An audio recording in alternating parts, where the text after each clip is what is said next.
अब नंबर 3 पे चले कि आगे कुआं पीछे खाई, नीतीश फंस गए, जेपी नड्डा की चुप्पी में मामला गड़बड़ कर दिया।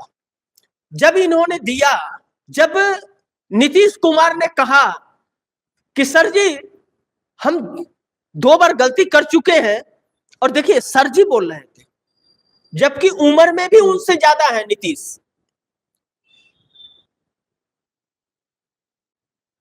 वह किसी पार्टी के अध्यक्ष हैं और वह मुख्यमंत्री और पार्टी के अध्यक्ष दोनों हैं नीतीश कुमार, जबकि लेकिन सर जी बोले ठीक है कोई बात नहीं, सम्मान होना चाहिए हर किसी का, छोटा बड़ा नहीं होता है। लेकिन कहते हैं सर जी 2 बार गलती कर चुके हैं, तीसरी बार गलती थोड़ी करूंगा, मैं आपको छोड़ के कहीं नहीं जाऊंगा। लेकिन जब चिट्ठा थमा दिए, तो चिट्ठा थमाने के बाद जेपी नड्डा चुप हो गए। जेपी नड्डा ने कुछ ही शब्द कहे। नीतीश कुमार ने कहा यह मांगे हमारी पूरी कर दीजिए, मैं आप ही के साथ हूं, कहीं नहीं जाऊंगा छोड़ के, कसम खाता हूं। जेपी नड्डा ने कहा अगर यह मांगे नहीं मानी गई तो कह रहे इंडिया वाले हमारे इंतजार कर रहे हैं, रास्ता खुला है, उधर उधर गेट नहीं बंद है, उधर गेट खुला हुआ है। इसका मतलब अगर नहीं माने तो नीतीश कुमार जाएंगे।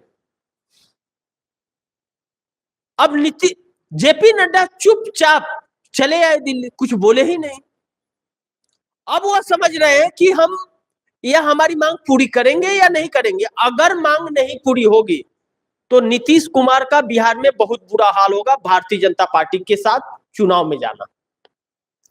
क्योंकि इंटरनल सर्वे के अनुसार एनडीए को 112 सीटें ही आ रही है और इंडिया गठबंधन की 129 सीटों के साथ बिहार में सरकार बन रही है। 243 विधानसभा की सीट है और 122 सीटें चाहिए सरकार बनाने के लिए, 129 सीटें इंडिया गठबंधन को आ रही है। और मोदी की सरकार गिर गई तो वहां इंडिया का ग्राफ और बढ़ जाएगा। लेकिन वही अगर नीतीश कुमार इंडिया गठबंधन में आ रहे हैं तो इंडिया गठबंधन तकरीबन 200 सीटों को क्रॉस कर रहा है। यानी कि उपेंद्र कुशवाहा, जीतन राम मांझी, चिराग पासवान और भारतीय जनता पार्टी, यह लोग सब 33 से 40 सीटों पर सिमट जाएंगे। यानी कि पूरी तरह से भाजपा समाप्त हो जाएगी और 130 सीटों पर भी चुनाव लड़के नीतीश कुमार सीएम नहीं बन पाएंगे, यह लोग धराशाह हो जाएंगे, इंडिया गठबंधन की सरकार बन जाएगी। नीतीश कुमार की यह मजबूरी है कि उन्हें इंडिया गठबंधन में आने के अलावा उनके पास कोई रास्ता नहीं है। इसलिए राहुल गांधी बिल्कुल भी नीतीश कुमार के शर्तों को मानने को तैयार नहीं है। और अगर राहुल और तेजस्वी की जोड़ी उत्तर प्रदेश की तरह कमाल कर गई बिहार में तो एनडीए गठबंधन का सफाया हो जाएगा, एक तरफा जीत होगी पहली बार बिहार के अंदर। इस चीज का डर नीतीश कुमार को भी और इस चीज का डर नरेंद्र मोदी को भी सता रहा है। यह वजह है कि नीतीश कुमार इंडिया में जाने के प्रयास पर लगातार कार्य कर रहे हैं। यह वजह है कि राहुल गांधी नीतीश के किसी भी एजेंडे को मानने से अस्वीकार कर रहे हैं। इंडिया गठबंधन के एजेंडे पर इन्हें जाना पड़ेगा, इनके एजेंडे पर इंडिया गठबंधन इनको नहीं लेगा। सरकार तो बदल जाएगी। राहुल गांधी ने कह दिया कि सरकार तो मैं बदलने जा रहा हूं, यह मैं नहीं कह रहा हूं, राहुल गांधी ने कहा। राहुल गांधी ने जम्मू कश्मीर में कहा अमेरिका जाने के पहले कि मैं सरकार बदलने जा रहा हूं। यानी कि नीतीश आए ना आए कोई फर्क नहीं पड़ता, सरकार बदलने वाली है 100%। आप लोग मान लीजिए। अब अगर नीतीश आ गए तो पहले और नीतीश नहीं आए तो महाराष्ट्र चुनाव के बाद यह सरकार बदलने जा रही है। अब नीतीश कुमार फैसला करे कि उन्हें अपनी पार्टी बचाए। और अब नीतीश कुमार के ज्यादातर लोग, अब 70% तकरीबन पार्टी के लोग इंडिया गठबंधन की तरफ रुख करने की बात कर रहे हैं। और अगर नहीं किए गए नीतीश कुमार तो पार्टी टूट जाएगी। यह वजह है कि नीतीश कुमार की मजबूरी हो गई है इंडिया की तरफ जाने के लिए। क्योंकि उन्हीं के लोग उनके साथ इस मुद्दे पर नहीं खड़े हो रहे कि नरेंद्र मोदी के साथ रहे, लेकिन कुछ है जो मोदी के गुणगान गाए जा रहे हैं। बहरहाल अब आखिरी पॉइंट्स पे आ जाते हैं। सहारा का पैसा कब मिलेगा, करोड़ों निवेशक पूछ रहे हैं। सुब्रत राय सहारा के चीफ, सुब्रत राय गोरखपुर के गोलघर में साइकिल का पंचर बनाया करते थे कभी। वह सुब्रत राय सहारा का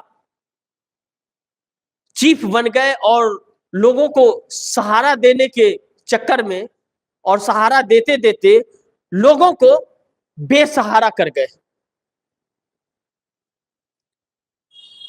करोड़ों लोगों ने पैसे जमा किए अपने पेट काट काट करके,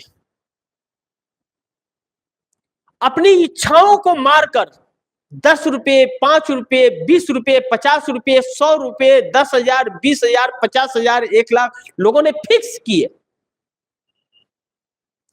कि मैं इस पैसे से या तो बुढ़ापे का मेरा या सहारा होगा, या बच्चों की पढ़ाई लिखाई के लिए काम आएगा, या बच्चियों की शादी विवाह के लिए कार्य आएगा या पैसा।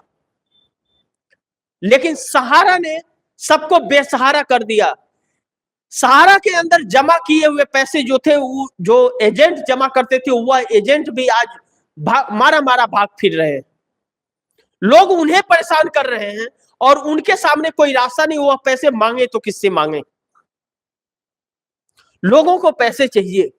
वह एजेंट और सहारा में जमा किए हुए पैसे के लोग, वह लोग दिल्ली कई बार आकर के धरना प्रदर्शन जंतर मंतर पर किए और धरना प्रदर्शन करके सरकार से बात करने की कोशिश की। या तो सरकार लाठियां मार के भगा देती है या तो सुनने से इनकार कर देती है। लेकिन इस सरकार ने यह कहा था कि यह पैसे आपको मिलेंगे। सहारा की बहुत सी प्रॉपर्टी भी जब्त हुई, लेकिन वह पैसे लोगों को आज तक नहीं मिले। क्यों? क्या सहारा से भी कोई इलेक्ट्रोल बॉन्ड मिला क्या सरकार को? कुछ तो है, कुछ तो दाल में काला है, क्योंकि उद्योगपतियों या पैसे वालों के ऊपर यह सरकार कोई कार्रवाई नहीं करती। इसका मतलब कुछ ना कुछ बात है। लेकिन उन बेसहारों का क्या? उन बेसहारों की कौन बात करेगा, कौन चर्चा करेगा जो आज मारे मारे वह गरीब गांव में फिर रहे? वह आज भी जिन्होंने अपने पेट काट करके अपनी मजदूरी खून पसीने की उसमें जमा की थी, आज भी वह इस उम्मीद पर बैठे हुए हैं कि सरकार हमें यह पैसे वापस करेगी। नहीं पूरा तो आधा ही कर दे।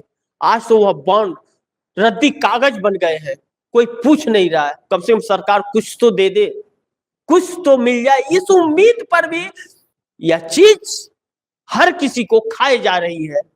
यानी कि अपना हो भला हो, दुनिया का बेड़ा गर्क हो, कोई फर्क नहीं पड़ता। यह सरकार की नीतियां यह लोगों को खाई जा रही है। ऐसा किसी ने नहीं सोचा था।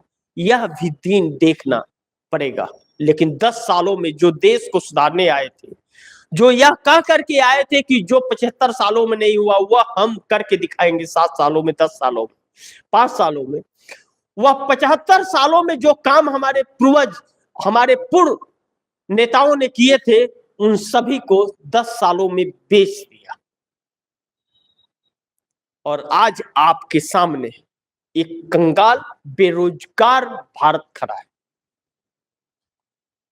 जिसमें 81 करोड़ लोगों को सरकार को 5 किलो फ्री अनाज मजबूरी में देना पड़ता है कि वह भूखे न मर जाए।